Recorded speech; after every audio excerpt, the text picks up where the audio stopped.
GEL 50 anos. Memórias do GEL. Grupo de Estudos Linguísticos do Estado de São Paulo. O que significava o GEL para a linguística de São Paulo e do Brasil no momento em que você participou de sua diretoria? Houve algum fato marcante ou curiosidade que gostaria de partilhar? Boa tarde a todos. Eu sou Isidoro Glickstein. Fui professor de Linguística na Universidade de São Paulo, na Faculdade de Filosofia, Letras e Ciências Humanas, a FEFELECHA, desde 1965, quando eu ingressei no corpo docente da faculdade.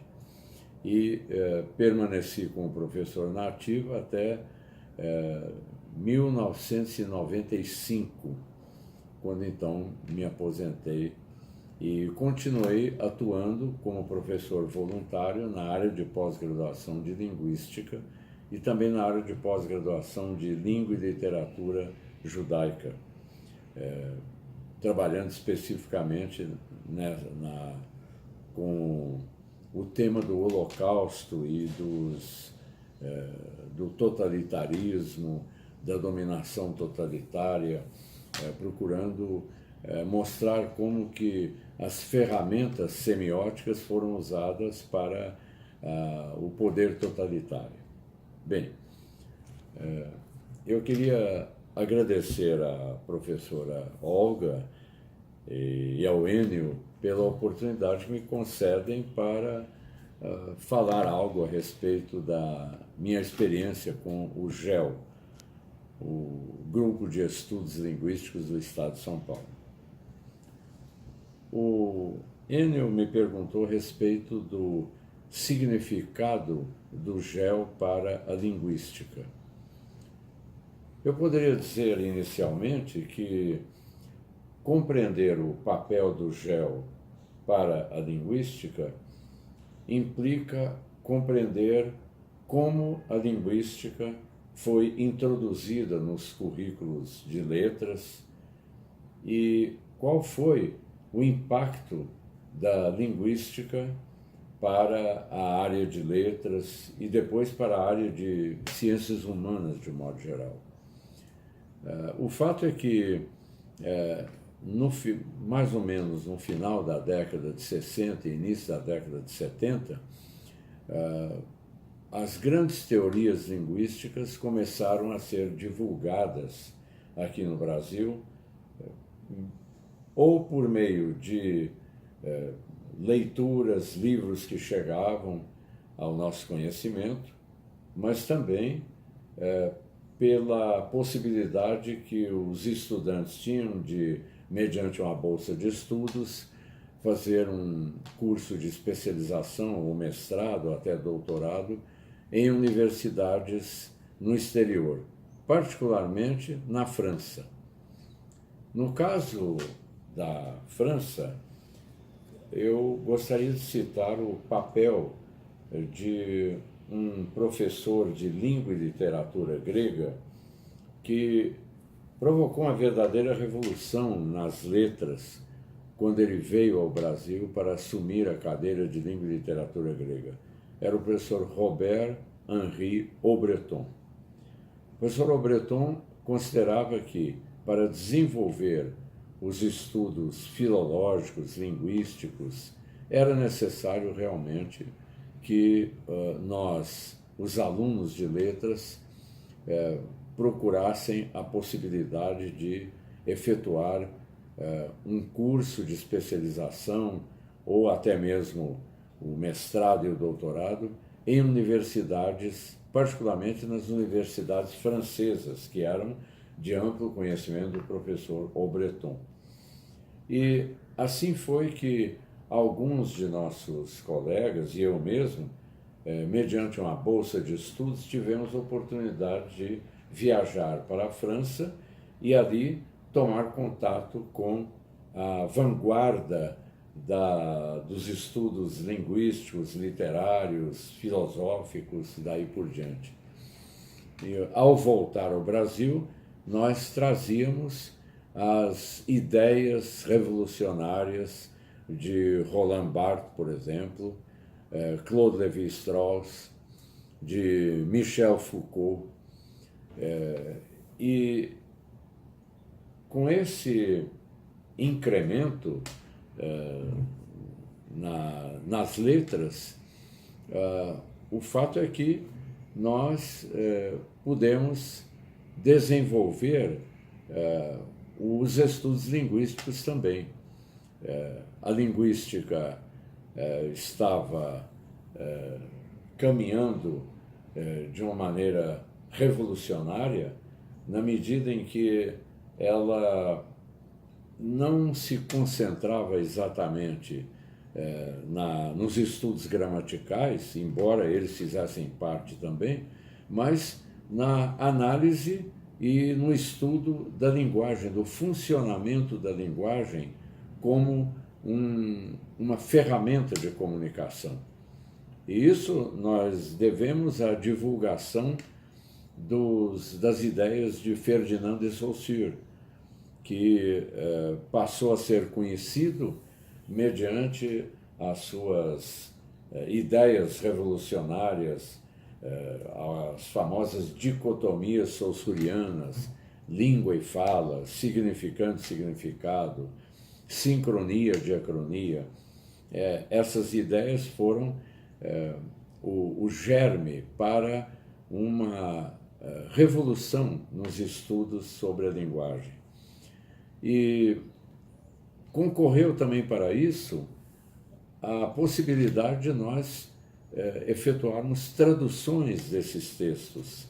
Eu posso dizer que eu mesmo tive a felicidade de traduzir alguns desses autores.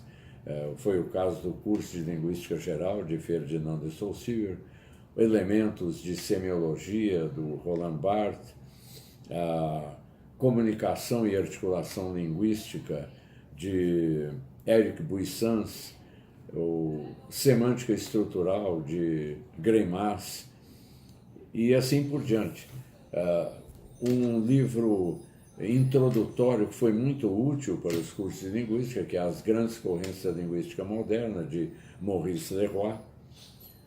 Então, as traduções, essa migração ou essa movimentação de estudantes que iam para a Europa, para a França particularmente, voltavam com o seu mestrado, o seu doutorado, com essas ideias novas, tudo isso foi o grande motor para movimentar a linguística nos estudos nas áreas de letras e áreas correlatas também, comunicação,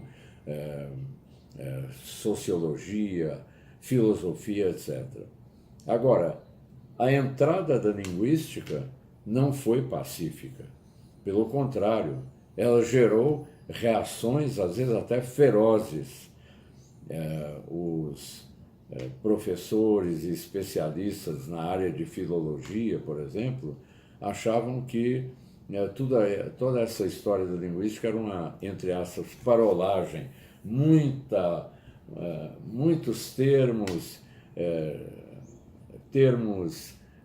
digamos assim, um tanto quanto ambiciosos para dizer as mesmas coisas que a filologia também já tinha ensinado. Bem, essa reação às vezes se deveu por, eu diria, um medo do novo, um medo do desconhecido. Professores habituados a lecionar a linguística histórica, mostrar a origem das palavras, as mudanças fonéticas, leis fonéticas, etc., julgavam estranho que, por exemplo, como me disse um colega numa ocasião, a linguística aplaudisse o erro gramatical. Aí houve, de fato, uma grande distorção das ideias de Saussure e de outros estudiosos como André Martinet, porque ninguém afirmou que a linguística aplaudia o erro. Esse é um equívoco lamentável. A linguística não aplaudia o erro. ela simplesmente estudava o erro. A proposta da linguística era verificar por que as pessoas contrariavam a regra gramatical. Qual seria o motivo? E no estudo do mecanismo do erro, a linguística abriu os horizontes para a chamada área da sociolinguística, que era estudar os diversos registros linguísticos. Desse modo, seria, se não fosse possível fazer o estudo do erro, alguns autores, alguns compositores, por exemplo, como Adoniran Barbosa, seriam condenados ao inferno, porque onde está a graça das letras das composições de Adoniran Barbosa? Está exatamente no erro, não é? A famosa Saudosa Maloca. Imagine se eu cantasse assim: nós fomos, ou então Samba do Ernesto, o Samba do Ernesto, nós fomos e não encontramos ninguém. Cadê a graça? Tem que ser nós fomos e não encontremos ninguém, porque é assim que o povo fala, não é? Não significa aplaudir o erro, mas significa estudar aquele português popular, porque nós sabemos que não há, a sociolinguística ensina isso, não há um só português, há muitos registros da língua portuguesa que nós sabemos, um registro culto, formal, um registro tenso e um registro popular, informal, que são formas de comunicação que podem ser estudadas e a gente pode fixar as regras. Se não, como estudar Guimarães Rosa, por exemplo? Não é? O que faz Guimarães Rosa? Ele justamente se preocupa em, ao ouvir a fala mineira, cabocla, criar a partir dos modelos dessa fala. Então, por exemplo, quando ele, no conto Nós, os Temulentos, descreve a volta de Chico para casa, Chico é personagem que está completamente embriagado, e ele diz num dado momento, ele embriagatinhou-se e depois quadrupedou-se. Bem, eu estou vendo claramente o bêbado engatinhar e depois andar de quatro. Mas depois diz Guimarães Rosa, na descrição do bêbado, ele verticou-se. Todo mundo sabe o que é, ele ficou de pé. A palavra não existe no dicionário, mas Guimarães Rosa, na sua genialidade, percebendo como o homem do povo, das fazendas, do interior, criava termos, ele também se propôs a criar, fazer a sua criação literária que nós conhecemos e quão genial ela é. Então, eu estou dizendo tudo isso para mostrar a revolução que a linguística provocou sem nenhum desdouro para as outras disciplinas. A filologia poderia perfeitamente continuar ao lado da linguística, mas houve essa reação e aí é que eu entro na pergunta que você fez, Enio. Aí o GEL teve um papel fundamental. Quando foi criado o GEL, era justamente para ter a oportunidade de conhecer esses conceitos da linguística, as pesquisas, os avanços e permitir que os estudiosos de linguística divulgassem os seus trabalhos. Então, o Grupo de Estudos Linguísticos do Estado de São Paulo foi criado com esse objetivo, de divulgar a linguística, os trabalhos, as pesquisas, e, sobretudo, da forma como ele foi concebido, porque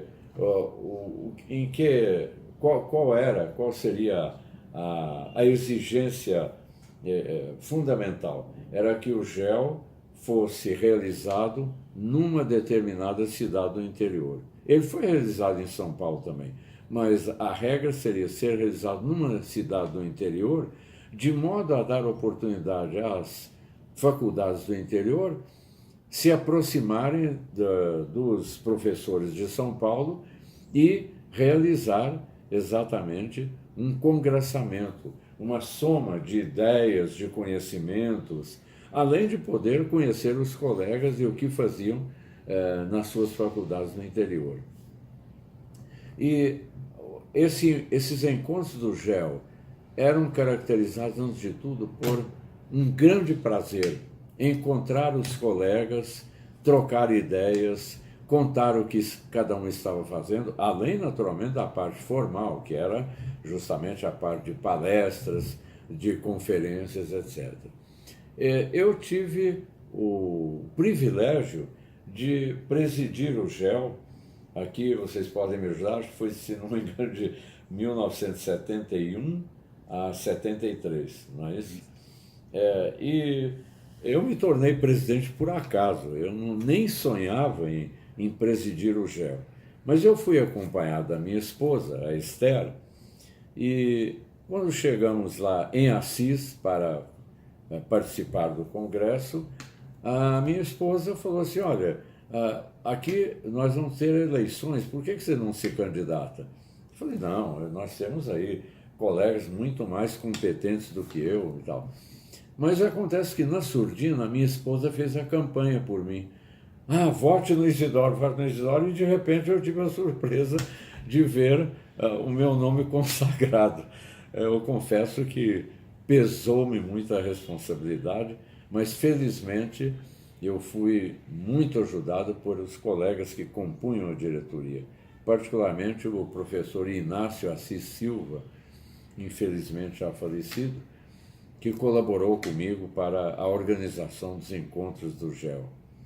Agora, é importante ressaltar o papel de um professor que, embora sempre dissesse que não era linguista, participava da linguística de uma forma um pouco amadora, mas nós devemos a criação do GEL a essa figura que foi o professor Isaac Nicolau Salum, que era professor de filologia românica e dizia ele, interessado em linguística, mas ele sabia muito de linguística. Ele, aliás, fez o prefácio da tradução brasileira do curso de Linguística Geral de Saussure. E o professor Salum tinha uma autoridade pelos conhecimentos dele, né? Além de conhecer grego, latim, hebraico, árabe, francês, inglês, etc., ele desenvolvia atividades também religiosas, era pastor. Então, tinha uma experiência com a Bíblia, não é? Às vezes eu tinha alguma dúvida em relação à Bíblia, telefonava para ele, ele já dizia, isso é do capítulo tal, versículo tal, etc. E ele realmente tinha um conhecimento de língua portuguesa profundo, tanto assim é que ele começou a desenvolver um trabalho de desgalhamento de frases. Ele fazia a desmontagem sintática do texto. Alguns trabalhos dele foram realmente muito esclarecedores. Um foi a desmontagem da crônica A Caçada de Paca, do Rubem Braga. É um texto difícil, denso, de uma sintaxe um pouco atropelada, e ele desmonta o texto e esclarece a parte semântica do texto com essa desmontagem sintática. Mas a grande virtude do professor Salum, que nos ajudou a criar um clima extremamente simpático no GEL, era a sua humildade. O professor Salum, com todos esses conhecimentos, era de uma simplicidade extraordinária, porque era um modelo para nós, porque ele conversava com todos e a relação dele com alunos, colegas e funcionários era horizontal. Você não sentia o catedrático do alto da sua arrogância, mas uma pessoa como qualquer um, né? Era capaz de falar de qualquer assunto, cumprimentar as pessoas, e até eu poderia relatar um episódio que eu tive a oportunidade de acompanhar. O professor Salum morava na Vila Mariana, e numa época em que poucos tinham carros, ele ia de ônibus e depois pegava um bonde na Domingos de Moraes para chegar ao local da residência dele. E eu o acompanhei numa dessas viagens, porque ele carregava uma porção de livros. Tomou o bonde e aí ele viu o motorneiro, né, como a gente chamava. Você chegou a tomar bonde? Não. Então, o motorneiro que ficava lá na frente, o professor Salum virou para ele e disse: "Uai", o uai dele, porque ele era mineiro. "Uai, você está aqui? Você estava sumido, rapaz." "Ah, o senhor sabe, desculpe, professor, eu tive problemas em casa. A minha gaguejou um pouco, a minha progenitora estava muito doente, graças a Deus ela melhorou agora." E passou um pouquinho isso durante a viagem de bonde. Mas, professor, desculpe a pergunta, mas qual é o certo? É progenitora ou mãe? Aí o professor Salum disse: "Olha, primeiro você tem genitora, aquela que gerou o filho. Progenitora é a que gerou o primeiro filho. Mas se você quiser, você pode falar mãe mesmo." Eu considerei essa uma grande lição de sociolinguística, porque o professor Salum captou naquele momento o fenômeno do hiperurbanismo, não é? Porque o rapaz, o motorneiro, sabia que estava conversando com um catedrático, então ele enfeitou a linguagem, ele falou progenitora, não é? Mas o professor Salum disse: "Não, pode usar ele estava dizendo, pode usar o registro normal, mãe mesmo dá certo, né?" Então ele revelava essa sabedoria de captar o fenômeno linguístico a qualquer momento, por exemplo, no bonde com o motorneiro. Ele me fez lembrar o Roland Barthes. Roland Barthes também praticava semiótica no dia a dia, no cotidiano. Então ele diz assim, falando sobre o conceito de conotação, ele diz: "Eu estava no barbeiro, tomei a revista Paris Match, comecei a folheá-la, de repente eu parei e fiquei olhando a capa da revista. Era uma fotografia de um soldado africano, negro, com a farda do exército, fazendo continência para a bandeira francesa. Eu imediatamente", diz Roland Barthes, eu disse: "Está aí a conotação. Ele está glorificando a pátria, não é? Mas não é a pátria dele, ele é um soldado africano, mas ele está praticamente rendendo homenagem à pátria-mãe, que é a França, que outorgou liberdade à Argélia, etc. e tal." Mesmo porque o general de Gaulle, nos seus discursos, ele dizia: "Quando a França libertar a Argélia", né? Quer dizer, o sujeito é sempre a França, né? Então, Roland Barthes também captava esses incidentes do cotidiano para justamente mostrar que a semiótica linguística está na vida, né? É a semiótica da vida. E me parece que com essa atitude que inspirou os nossos colegas, o professor Francisco da Silva Borba, o professor Ataliba Castilho, o professor João de Almeida, que foram grandes participantes das organizações do GEL, o clima no GEL era de confraria, de encontros, de bate-papos e de um querer aprender do colega. Não é o colega que sabe mais do que eu. Nós sabemos algumas coisas e vamos repartindo entre os colegas. Eu acho que esse clima no GEL foi fundamental e ele garantiu a vida da linguística nas universidades.